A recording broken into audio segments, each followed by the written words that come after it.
আজকে আমরা কথা শুনব কবরের জীবন সম্পর্কে ইনশাআল্লাহ। কবরের জীবনে যে প্রকৃত চিত্র আমরা এটা একটু তুলে ধরবো ইনশাআল্লাহ।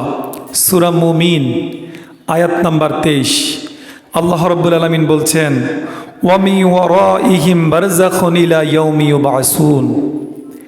আল্লাহ সুবহানাহু ওয়া তাআলা বলছেন তাদের সামনে পর্দা বারজাখ আছে, অর্থাৎ মৃত্যুর পরে তাদের কবরের একটা জিন্দেগি রয়েছে।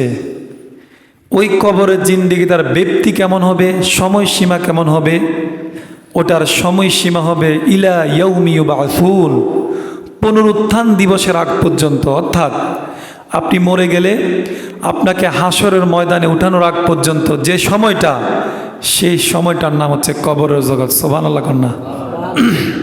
তাহলে কবরের জগৎ নামে যে একটা জগৎ রয়েছে, পরকাল নামে যে একটা জগৎ রয়েছে, এটা আমরা বিশ্বাস করা দরকার আছে না নাই?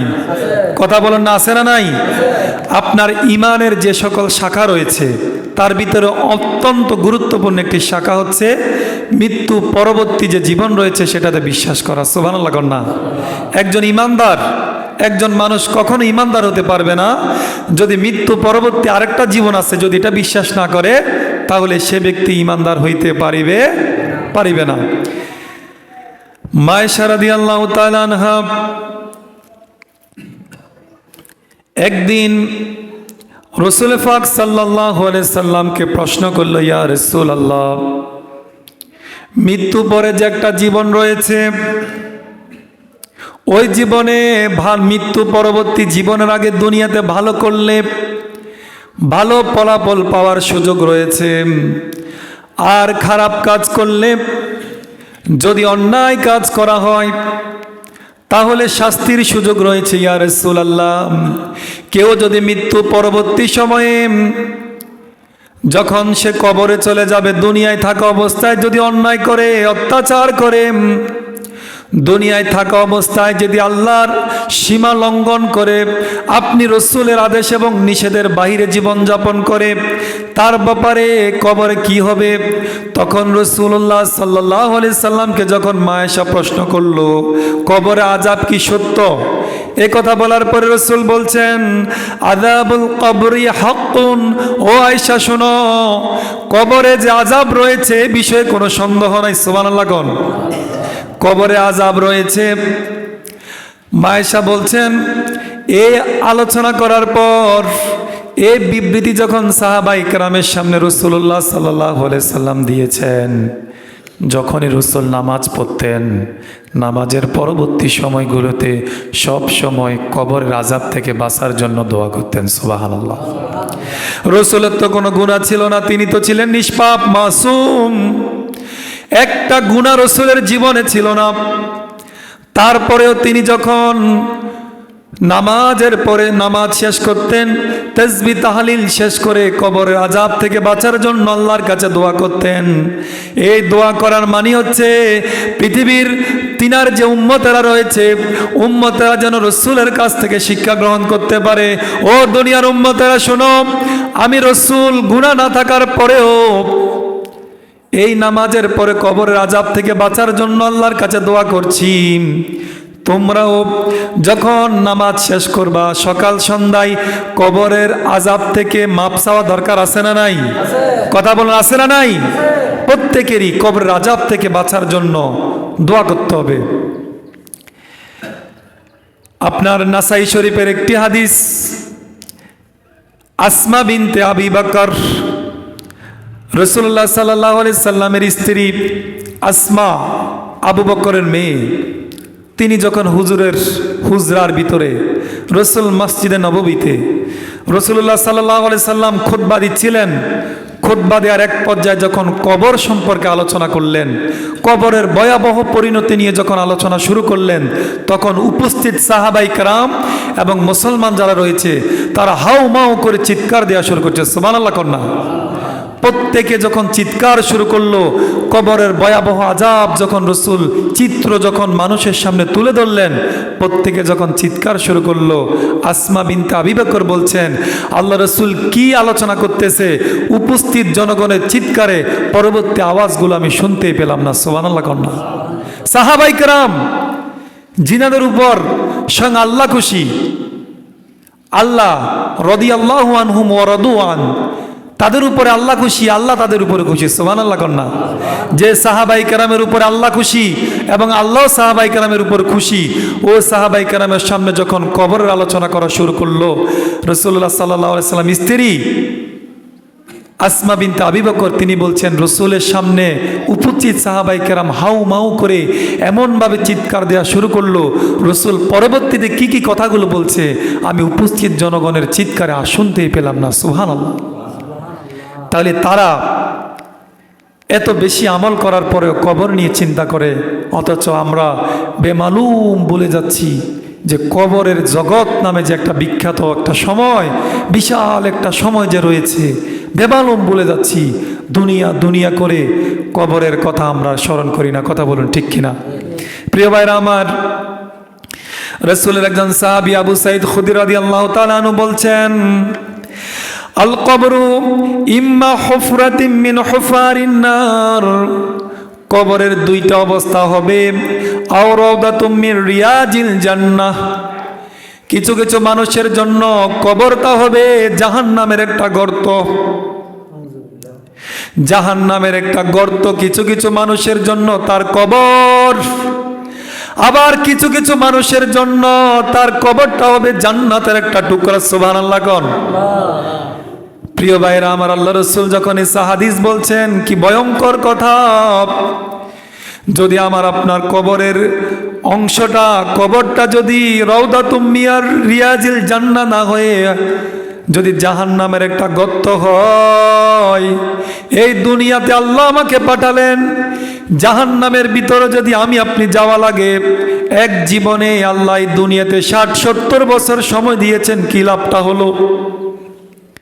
যদি আমার আপনার কবরটা জাহান্নামের একটা টুকরা হয়, একটা গর্ত হয়ে যায়, এই জাহান্নাম থেকে বাঁচার কোনো সুযোগ নাই, একবারে কিয়ামতের ময়দানে উঠানোর আগ পর্যন্ত লাগাতার আপনাকে জাহান্নামের ভিতরে আযাব দেওয়া হবে। নাউজুবিল্লাহ।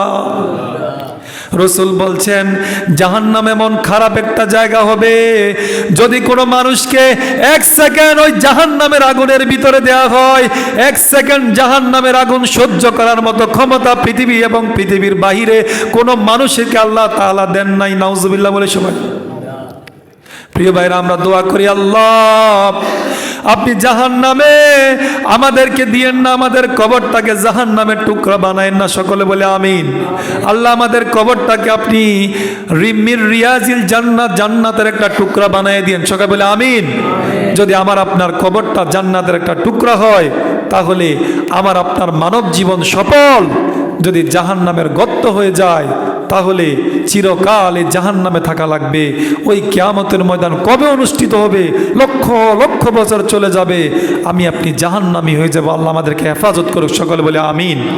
প্রিয় ভাইয়েরা আমার, আবু সাঈদ খুদরি রাদিয়াল্লাহু তাআলা আনহু তিরমিজি শরীফের 2460 নম্বর হাদিসের ভিতরে বলছেন, ফাইন্নাহু লাম ইয়াতি আলাল কবরি ইয়াউমুন ইল্লা তাকাল্লামা ফী, কবর প্রতিদিন যারা কবরের ভিতরে আসবে তাদেরকে ডেকে ডেকে বলে, ফায়াকুলু আনা বাইতুল গুরবা, ও দুনিয়ার মানুষ, দুনিয়ার প্রতি এত আসক্ত মানুষ, শোনো, আমি কবর হচ্ছে একটি বিচ্ছিন্ন জায়গা।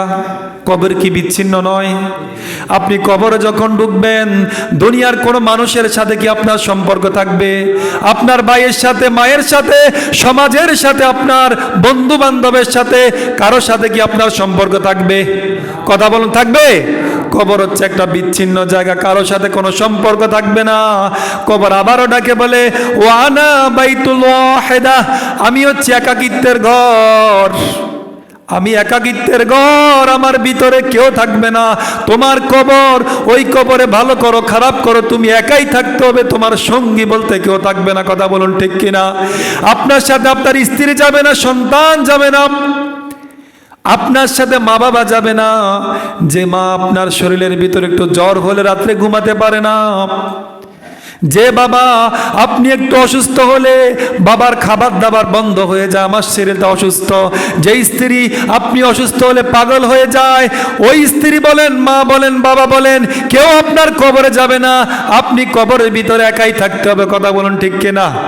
প্রিয় ভাইরা, আরবার কবর ডেকে বলছে, ওয়ানা বাইতুত তুরাব, আমি হচ্ছি একটা মাটির ঘর। ও প্রিয় ভাইরা আমার, আজকে আমরা একটি দালান দিলে যদি একতলা কমপ্লিট করি তাও তো 40 লক্ষ টাকা চলে যায়। যদি ডুপ্লেক্স বাড়ি করি তাহলে চলে যাবে আপনার প্রায় 70 থেকে 80 লক্ষ টাকা। যদি আমি 5 তলা 10 তলা বাড়ি করি তাহলে ওই বাড়িটা হয়ে যাবে কমপক্ষে 5-7 কোটি টাকা। প্রিয় ভাইরা আমার, আল্লাহ রাব্বুল আলামিন আমাদেরকে যখন মৃত্যু ঘটায় দিবেন, রসুল বলছেন, কবর ডেকে ডেকে বলে, এত কিসের দালান কোটা, আমি এমন জায়গা, আমার ভিতরে তোমাকে আসতে হবে, আমার বাড়ি হচ্ছে মাটির। সুবহানাল্লাহ কন্যা। প্রিয় ভাইরা, আবার কবর আবার ডাক দিয়া বলে, শোনো, ওয়ানা বাইতুদ দূর, ও পৃথিবীর মানুষ শোনো। কবর আবার ডেকে ডেকে বলছেন, শোনো শোনো, আমি কবর হচ্ছি পোকামাকড়ের ঘর। ওই পোকামাকড়ের ঘর। কবর ডেকে ডেকে প্রতিদিন বনি আদমকে বলতে, শোনো, আমি হচ্ছে বিচ্ছিন্ন ঘর, আমি হচ্ছে একাকিত্বের ঘর, আমি হচ্ছে মাটির ঘর, আমি হচ্ছে পোকামাকড়ের ঘর। এই ভয়ঙ্কর কথাগুলো বলার পরেও আমার আপনার চেতনার ভিতরে মৃত্যু এবং কবর নিয়ে চিন্তা হয় না রে ভাই। কিসের দুনিয়া, কিসের দুনিয়া, সামান্য কয়দিনের জন্য আসছি, এই দুনিয়ার প্রতি আমরা এত পাগল হয়ে গেলাম। রাসূলুল্লাহ সাল্লাল্লাহু আলাইহি সাল্লামের কথা তো কোনোদিন মিথ্যা হতে পারে না। রসুল যে বলছেন পোকামাকড়ের ঘর, ওই কবরের ভিতরে 99টা সাপ আপনাকে আঘাত করবে। একটা সাপ যদি পৃথিবীর দিকে একবার সবল মেরে একটু নিঃশ্বাস ছাড়ত, পৃথিবীতে কোনোদিন আর সবুজ বৃক্ষ বলতে কিছু হতো না, পৃথিবীতে আর কোনোদিন সবুজ বা গাছপালা জন্মাতো না। ওই সাপগুলো লাগাতার আপনাকে আমাকে সবল মারতে থাকবে। যদি আমি আপনি জাহান্নামী হই, আল্লাহ রাব্বুল আলামিন আমাদেরকে প্রত্যেককে যেন কবরের আযাব থেকে হেফাজত করে। সকলে বলে আমিন, সকলে জোরে বলেন আমিন। এই কবর থেকে যদি না বাঁচতে পারেন, প্রিয় ভাইরা আমার, এই কবরের আযাব থেকে যদি না বাঁচতে পারেন, তাহলে আমার আপনার জীবন ব্যর্থ হয়ে যাবে। আল্লাহ রাব্বুল আলামিন আমাদের প্রত্যেককে কবরের আযাব থেকে হেফাজত করুক। সকলে বলে আমিন। প্রিয় ভাইরা আমার, সোনালী যুগের গল্প ইমাম ইবনে জাওজি রহমতুল্লাহ আলাইহি তিনি একটি ঘটনা বর্ণনা করেছেন, চোখে দেখা কবরের আযাব। মোহাম্মদ ইবনে ইউসুফ বর্ণনা করছেন, আবু সিনান নামে একজন আল্লাহর ওলি ছিল, একজন সাধক মানুষ ছিল। ওই আবু সিনান একদিন তার এক আত্মীয়ের বাসায় বেড়াতে গেলেন। যাওয়ার পরে সেখানে শুনলেন পাশে একজনের এক ভাই মারা গেছে। শোনার পরে আবু সিনান এবং ওই তার আত্মীয় দুইজনে মিলে যার ভাই মারা গেল তাকে সান্ত্বনা দেওয়ার জন্য তার বাড়িতে গেল। বাড়িতে যাওয়ার পরে তাকে বুঝাচ্ছে, ভাই তুমি এত কাঁদো কেন? মানুষ জন্মিলে মরিতে হবে, কোনো সন্দেহ নাই, কাঁদো কেন, কাঁদো কেন? এই কথা বলার পরে আবু সিনান যখন এই কথা শোনালেন তাকে, সে বলছে, ভাই আমি কেন কাঁদি? আমার ভাই কবরে, সকাল সন্ধ্যা তার সাথে যেমনটা চলছে আমি তো সহ্য করতে পারছি না। এই কথা বলার পরে আবু সিনান বলছে, কেমন কথা বলছো? তুমি কি জানো কবরের আযাব কি? তুমি দেখতেছো নাকি? তুমি কি গায়েব জানো নাকি? তুমি এই কথা কেন বলতেছো?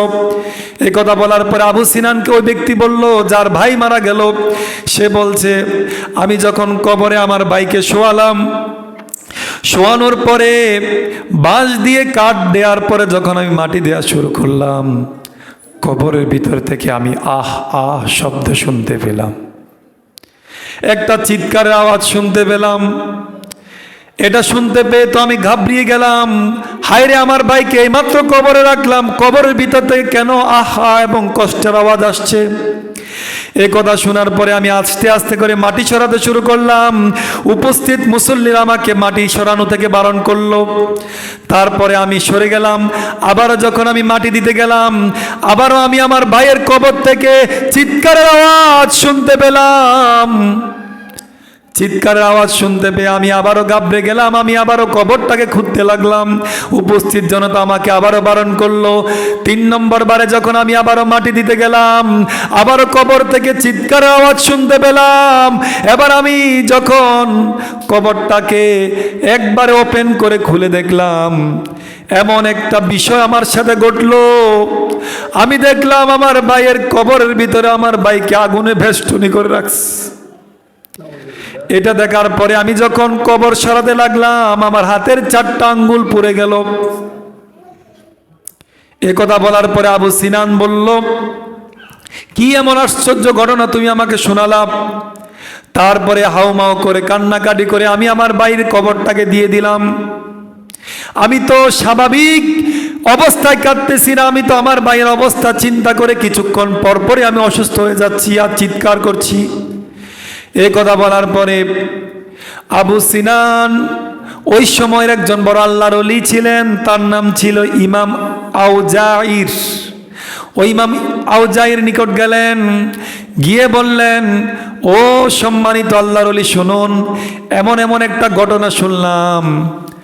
তার ভাইকে মাটি দেওয়ার পরে কবর থেকে আহা শব্দ শুনতে পেয়ে সে যখন কবরের মাটি সরালো, কবরের মাটি সরিয়ে দেখলো তার ভাইয়ের কবরের ভিতরে আগুন জ্বলছে এবং তার হাতের 4টা আঙ্গুল পড়ে গেছে। এর ব্যাখ্যা আপনি কি দিবেন? ইমাম আউজাই তখন বলল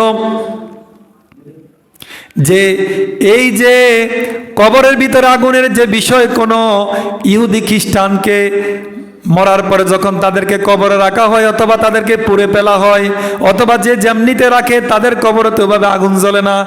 ওই যে ব্যক্তির ভাই কবরের ভিতরে মারা যাওয়ার পরে কবরে রাখার পরে পৃথিবীর মানুষকে হয়তো শিক্ষা দেওয়ার জন্য, অন্যায় করলে আযাব পাবে এটা বোঝানোর জন্য হয়তো তার ভাইয়ের কবরের ভিতরে আগুন জ্বলছে। তাহলে বোঝা গেল অন্যায় করার কারণে, অত্যাচার করার কারণে, গুনাহ করার কারণে আপনার কবরের ভিতরে আগুন জ্বলতে পারে কি পারে না? আরে কথা বলেন না কেন, পারে কি পারে না? আপনার আমার কবরে আগুন জ্বলতে পারে যদি আল্লাহর বিদ্বেষী হয়ে যায়, আল্লাহকে ভুলে যাই, আল্লাহকে অমান্য করি, রাসূলকে অমান্য করি, তাহলে আমার আপনার কবরের ভিতরে আগুন জ্বালার সম্ভাবনা আছে না নাই? সবাই বলেন আছে না নাই? আল্লাহ রাব্বুল আলামিন আমাদের প্রত্যেককে এমন ওয়াকিয়া, এমন ঘটনাগুলো থেকে হেফাজত করুক, আমার আপনার কবরটাকে নূরে মনোয়ার করে দিক। সবাই বলে আল্লাহুম্মা আমিন। প্রিয় ভাইয়ের আমার, বিখ্যাত একটি হাদিস, ইবনে মাজার 3461 নম্বর হাদিস। কবর দেখলে ওসমান কেন কাঁদতেন? সুবহানাল্লাহ কন্যা। ওসমান রাদিয়াল্লাহু তাআলা আনহু তিনার একজন দাসী ছিলেন, দাস ছিলেন। দাসের নাম ছিল হানি ইবনু ওয়ারআহ রাদিয়াল্লাহু তাআলা আনহু। তিনি ওসমান রাদিয়াল্লাহু তাআলা আনহুর সাথেই থাকতেন। তিনি ওসমান রাদিয়াল্লাহু তাআলা আনহুকে প্রশ্ন করছেন, কানা উসমান ইবনে আফফান ইযা ওয়াকাফা আলা কবরিন ইয়াবকি হাত্তা ইয়াবুল্লা লিহিয়াতাহু। যে ওসমান, আপনি যখন জান্নাত জাহান্নামের আলোচনা করেন তখন তো আপনি কাঁদেন না। আপনি যখন অন্যান্য আলোচনা করেন তখন তো আপনি কাঁদেন না। ফাকিলা লাহু তাযকুরুল জান্নাহ ওয়ান নার ওয়ালা তাবকি ওয়া তাবকি মিন হাযা। কিন্তু যখন আপনি কবরের আলোচনা করেন অথবা কবরের সামনে যান, আপনি এভাবে কাঁদেন কেন? কাঁদতে কাঁদতে ওসমান রাদিয়াল্লাহু তাআলা আনহুর চোখ থেকে পানি গড়িয়ে পড়তে পড়তে লেহিয়া, তার দাড়িগুলো পর্যন্ত ভিজে যেত। সুবহানাল্লাহ কন্যা। ওসমান কি যেন তেন মানুষ? ওসমানের ব্যাপারে আল্লাহ রাসূল বলেছেন, ওসমান ফিল জান্নাহ। ওসমান হচ্ছে জান্নাতের সার্টিফিকেট প্রাপ্ত একজন আল্লাহ এবং আল্লাহর প্রিয় বান্দা এবং রাসূলের সাহাবী। সুবহানাল্লাহ বলেন। যে সাহাবীর ব্যাপারে জান্নাতের ঘোষণা, ওই সাহাবী কবরের আলোচনা শুনলে, কবরের সামনে গেলে কাঁদতে কাঁদতে তিনার চোখ থেকে পানি পড়তে পড়তে দাড়িগুলো টপ টপ করে ভিজে ভিজে দাড়ি থেকে পানি পড়তো। ওসমান কবরের আযাবের কথা স্মরণ করে এত বেশি কাঁদতেন, জান্নাত জাহান্নামের কথা শুনলে বা আলোচনা করলে তিনি এত বেশি কাঁদতেন না। পরে এ কথা বলার পরে যখন হানি ইবনু ওয়ারাহ যখন এভাবে ওসমানকে বলল, তখন ওসমান ক্বালা সামিউতু রাসূলুল্লাহ সাল্লাল্লাহু আলাইহি সাল্লাম, ওসমান বলছেন আমি রাসূলুল্লাহ সাল্লাল্লাহু আলাইহি সাল্লামকে বলতে শুনেছি, ইয়াকুল ইন্নাল কবরা আউওয়ালা মানজিলিন মিন মানাজিল আখিরাহ। সুবহানাল্লাহ বলেন। ওসমান রাদিয়াল্লাহু তাআলা আনহু বলছেন কবরটা হচ্ছে আখিরাতের যতগুলো মঞ্জিল রয়েছে সকল মঞ্জিলের প্রথম মঞ্জিল, প্রথম ঘাঁটি। ফাইন্না জা মিনহু ফামা বাদাহু আইসারু মিনহু। কেউ যদি এই কবরে বেঁচে যায়, কবরের আযাব থেকে কেউ যদি মাপ পেয়ে যায়, তার পরবর্তী ঘাঁটিগুলো সহজ হয়ে যাবে। সুবহানাল্লাহ কন্যা। ওসমান বলছেন কবর হচ্ছে মৃত্যু পরবর্তী জীবনের যত মঞ্জিল রয়েছে, যত ঘাঁটি রয়েছে, প্রথম ঘাঁটি হচ্ছে কবর। কোনো ব্যক্তি যদি কবর আযাব থেকে বেঁচে যায়, কবরের ধরা থেকে যদি কোনো মানুষ বেঁচে যায়, তারপরে তাহলে আইসারু মিনহু, তার প্রত্যেকটা ঘাঁটি সহজ হয়ে যাবে। এজন্য আমি তো কাঁদি, জানি না কবরে আযাব আমি পড়ে যাই কিনা। যদি কবর থেকে আমি বাঁচতে পারি, কবরের আযাব থেকে আমি বাঁচতে পারি, এই জন্যই তো আমি কাঁদি। সুবহানাল্লাহ কন্যা। তারপরে ওসমান বলছে ওয়া ইল্লাম ইয়ানজুহ মিনহু ফামা বাদাহু আশাদ্দু মিনহু। আর যদি কেউ এই কবরের ভিতর ধরা পড়ে যায়, এই কবরের ভিতরে যে যদি আটকা পড়ে যায়, এই কবরের ঘাঁটিতে কেউ যদি ধরা পড়ে যায়, তাহলে তার পরবর্তী ঘাঁটিগুলো আরো কঠিন থেকে কঠিনতর হবে। সবাই বলি নাউজুবিল্লাহ। ওসমান বলছে শোনো, আমি এজন্যই কাঁদি, জানি না আমি ওসমান যখন কবরে একা থাকবো, সাথে সঙ্গী থাকবে না, সাথী থাকবে না, আমার সন্তান থাকবে না, স্ত্রী থাকবে না, আমি একা একা ওই কবরে থাকবো। জানি না কবর আমার সাথে কি আচরণ করবে, জানি না কবর আমার সাথে ভালো আচরণ করবে কিনা। এজন্যই আমি কবর দেখতে কাঁদতে কাঁদতে পেরেশান হয়ে যাই। জানি না কবর আমার সাথে কেমন আচরণ করবে। যদি কবর আমার সাথে ভালো আচরণ করে তাহলে তো আমি মাপ পেয়ে গেলাম, আর যদি কবর আমার সাথে খারাপ আচরণ করে তাহলে পরবর্তী ঘাঁটিগুলো আমার জন্য অসাধ্য, আরো বেশি কঠিন হয়ে যাবে। নাউজুবিল্লাহ। জোরে বলেন না নাউজুবিল্লাহ। তাহলে এই কবরের আযাব থেকে, কবরের এইরকম ভয়ঙ্কর শাস্তি থেকে বাঁচার জন্য আল্লাহর কাছে ফানা চাওয়া দরকার আছে না নাই? আছে না নাই? প্রিয় ভাইয়েরা আমার, কবরে যে নতুন জীবন কখন শুরু হবে? আনাস ইবনে মালিক রাদিয়াল্লাহু তাআলা আনহু বলছেন, আবু দাউদের 3231 নম্বর হাদিস, ইন্নাল আবদা ইযা উদিয়া ফিল কবরি ওয়া তাওয়াল্লা আনহু ওয়া সাহাবুহু। কাউকে যখন কবরের ভিতরে রাখা হয়, তার সঙ্গী সাথীরা কবর থেকে যাওয়ার সাথে সাথে, যাওয়া অবস্থায় কবর থেকে প্রস্থান করার সাথে সাথে তাকে কবরের ভিতরে বসানো হয়। সুবহানাল্লাহ কন্যা। আপনাকে এই মাত্র কবরের ভিতরে রাখলো, কবরে রেখে আপনার আত্মীয় স্বজন কবরের স্থান ত্যাগ করার সাথে সাথেই আপনাকে ফেরেশতারা সজাগ করে ফেলবে। সুবহানাল্লাহ কন্যা। এবং রাসূল বলছেন ইন্নাহু লা ইয়াসমাউ কারআ নিআলিহিম, বরং যাকে একটু আগে যে মারা গেল, যাকে কবরের ভিতরে রাখা হলো, তার আত্মীয় স্বজন যে চলে যাচ্ছে, তাদের পায়ে যে জুতা রয়েছে, ওই জুতার যে আওয়াজ, কবরবাসীকে রেখে যখন তার আত্মীয় স্বজন চলে যায়, ওই কবরবাসী তার আত্মীয় স্বজনের, কবরের বাসী ওই আত্মীয় স্বজনের জুতার আওয়াজ পর্যন্ত শুনতে পাই। সুবহানাল্লাহ কোন। তাহলে আপনাকে যখন কবরে রাখা হলো, কবরে রেখে আপনার আত্মীয় স্বজন কবরস্থান ত্যাগ করার সাথে সাথে আপনাকে কবরের ভিতরে জিন্দা করে ফেলা হবে। আর জিন্দা করবে যে আপনার আত্মীয় স্বজন যে চলে যাচ্ছে, তাদের পায়ের ধ্বনি, তাদের জুতার ধ্বনি আপনি শুনতে পাবেন। সুবহানাল্লাহ কন্যা। একটা মানুষ যখন মরে যায় তখন তার 3টা কাইফিয়াত হয়। কয়টা? সবাই বলুন কয়টা? 3টা। 1 নাম্বার হচ্ছে, যদি ওই ব্যক্তিটা জান্নাতি হয়, যদি সে জান্নাতি হয় তাহলে তাকে বলা হবে নামকা নাউমিল আরুস, তুমি বাসর ঘরে যেভাবে দুলা ঘুমায় তুমি সেভাবে ঘুমিয়ে যাও, এক ঘুমে কিয়ামত অনুষ্ঠিত হয়ে যাবে। সুবহানাল্লাহ। এক ঘুমে হাসর। আপনাকে কবর রাখছে তো জান্নাতি মানুষ, জান্নাতের লিবাস, পিরাশি বিছানা যখন বিছায়া দিবে, আপনাকে একবার নবদম্পতি দুলার মতো ঘুমাইয়ে দিবে, এক ঘুমে আপনি হাসরের ময়দানে গিয়ে উঠবেন। সুবহানাল্লাহ কন্যা। আর 2 নাম্বার, যে ব্যক্তি শহীদ সে ব্যক্তি কবরের ভিতরে খাবার দাবারের ব্যবস্থা আছে। যে ব্যক্তি ইসলামের জন্য, দ্বীনের জন্য শহীদ হয় তারা মরে না, বরং তাদের জন্য কবরের ভিতরে রিজিকের ব্যবস্থা আছে। তারা কবরের ভিতরে জান্নাতি রিজিক খায় আর ঘুমায়। সুবহানাল্লাহ কন্যা। আর 3 নাম্বার হচ্ছে যে ব্যক্তি জাহান্নামী, যে ব্যক্তি জাহান্নামে যাবে ওই ব্যক্তিকে কবরের ভিতরে যেদিন কবরে রাখা হলো, যদি মুনকার নাকিরের প্রশ্নের জবাব দিতে না পারে, ওই দিন থেকে মাস শুরু হবে আর মারতে মারতে কিয়ামত। নাউজুবিল্লাহ কন্যা। মারতে মারতে হাসর। তাহলে কবরের ভিতরে কোনো মানুষকে রাখলে সে কি মরা থাকে না জিন্দা থাকে? ঘুমায় থাকলেও তো জিন্দা, রিজিক খাইলেও জিন্দা, মাইর খাইলেও জিন্দা। তার মানে আপনাকে কবরে রাখার পরে সামান্য অল্প কয়েক ঘন্টার জন্য আপনি মারা যান, আপনি কিন্তু মরেন না। আপনাকে যে আপনি যখন মরে গেলেন, সামান্য ডেড বডির রুহ তো চলে গেল, এই ডেড বডি জাস্ট কিছুক্ষণের জন্য স্থানান্তরিত হয়ে থাকে। যখন আপনাকে কবরের ভিতরে দিয়ে দেওয়া হয়, এই কবরের ভিতরে দিয়ে দেওয়ার সাথে সাথে আপনাকে রুহ ফুঁকে দেওয়া হয়। ওই রুহটাকে 3টা অবস্থা হবে, হয়তো জান্নাতি, নয়তো শহীদ হলে খাবার দাবার খাবেন, আর না হয়তো জাহান্নামী হলে শুধু মাইর খাবেন। আপনি ওই কয় না কবরে মরে গেছে তো শেষ, এই সুযোগ কি আছে? মরে গেছেন তো শেষ, এই সুযোগ কি আছে? কোনো সুযোগ না। মরে গেছেন তো চিরস্থায়ীভাবে ধরা পড়ে গেলেন যদি জাহান্নামী হন। আল্লাহ রাব্বুল আলামিন আমাদের কবরটাকে জান্নাতের টুকরা হিসেবে কবুল করুক, সকলে বলে আমিন। আরেকটু কথা শেষ করে দিচ্ছি, মুনকার নাকির ফেরেশতাদের আকৃতি কেমন হবে? বড় ভয়ঙ্কর কথা ভাই। কালকে যখন হাদিসটা পড়তেছিলাম আর নিজের অজান্তেই চোখের পানি চলে আসলো। মুনকার নাকির ফেরেশতাকে যখন মানুষ দেখবে, দেখেই তো অনেকজনের প্রশ্নের উত্তর ভুলে যাবে।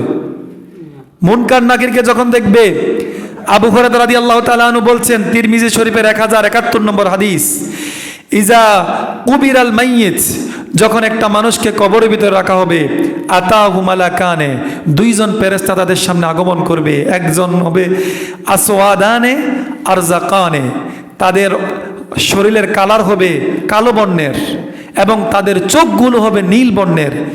দেখলে এত কুৎসিত, এত কালো, তার চেহারা দেখে মানুষ ভয়ঙ্করভাবে ভয় পেয়ে যাবে। তাদের চোখগুলো হবে নীল, নীল বিশিষ্ট চোখগুলো দেখে আপনি হঠাৎ করে আতঙ্কিত হয়ে যাবেন যে কাকে দেখলাম, কাকে দেখলাম।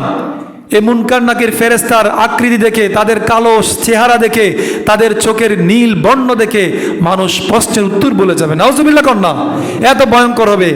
তারপরে রাসূলুল্লাহ সাল্লাল্লাহু আলাইহি ওয়াসাল্লাম আরো বলছেন, আতাহু মুনকার ওয়া নাকির, মুনকার নাকির যখন আসবে, আয়ুনাহুমা মিসলুল কুদুর, তাদের চোখ হবে তামার ডেগের নাই। আরে ভাই, তামার ডেগ কখনো দেখছেন? তামাকে গলায় লাখা, আরে আল্লাহ। আপনারা যারা বিভিন্ন, আমরা তো এখন সোশ্যাল মিডিয়া ইউজ করি, দেখেন না বিভিন্ন মেল ফ্যাক্টরিতে যারা রড বানায়, কি উত্তপ্ত আগুন, লোহাকে গলায় যে দেখেন না কিভাবে টকবক টকবক করে। আগ্নেয়গিরি দেখেন নাই? আগ্নেয়গিরির ভিতরে আগুন যেভাবে টকবক করে, ঠিক এই মুনকার নাকিরের আপনার চোখ হবে একবারে টকবক টকবক করা আগুনের লেলিহানের মতো। নাউজুবিল্লাহ কন্যা। চোখ এমনিতে হবে নীল, দেখতে ভয়ঙ্কর কালো, আরো চোখগুলো হবে, চোখের যে কোঠা, এই চোখের কোঠাগুলো হবে তামার ডেগের, উত্তরাণু ফুটন্ত তামার ডেগের নাই। নাউজুবিল্লাহ কন্যা। তারপরে বলছেন, ও নুহাসি ও আনিয়াবুহুমা মিসলু সিয়াসিল বকর, এবং ওই মুনকার নাকিরের দাঁতগুলো হবে গাভীর শিঙের নাই। দেখছেন আমাজন জঙ্গলের যে গাভী, যে গাভীগুলোকে জঙ্গলের ভিতরে নিজেরা বিচরণ করে বেড়ায়, দেখবেন এক একটা গাভীর শিং কত বাঁকানো। একবারে আঁকা বাঁকা শিংগুলো নিয়ে যদি কোনো মানুষ, অর্থাৎ একটা ফেরেশতা যদি আঁকা বাঁকা শিংওয়ালা দাঁত নিয়ে যদি আপনার সামনে এসে দাঁড়ায়, এখানে আসলে তো আমরা ভয় পাবো। সেটা তো আবার কবর, কেউ তো আমার সাথে নাই। ওই কবরের ভয়ঙ্কর অবস্থায়, ওই কবরের ভিতরে এক ভয়ঙ্কর রূপ নিয়ে যখন মুনকার নাকির আসবে, তাদের দাঁতগুলো হবে একবারে পেঁচানো বাঁকানো, আপনার গরু শিংয়ের মতো থাকবে তাদের দাঁত। নাউজুবিল্লাহ বলেন। ওয়াসওয়াতুহুমা মিসলুর রোদ, রোদ, তাদের কণ্ঠস্বর হবে মেঘের গর্জনের নাই। মেঘের গর্জন কেমন দেখেন না? যখন বর্ষাকাল আসে হঠাৎ করে মেঘে বিকট আওয়াজ দেয়, আওয়াজ দিলে মাথে ধান রেখে বাড়িতে পালায় চলে আসে, গরু রশি চিরে পালায় যায়, আছে না? ওই রকম অবস্থা হবে মুনকার নাকিরের কণ্ঠস্বর।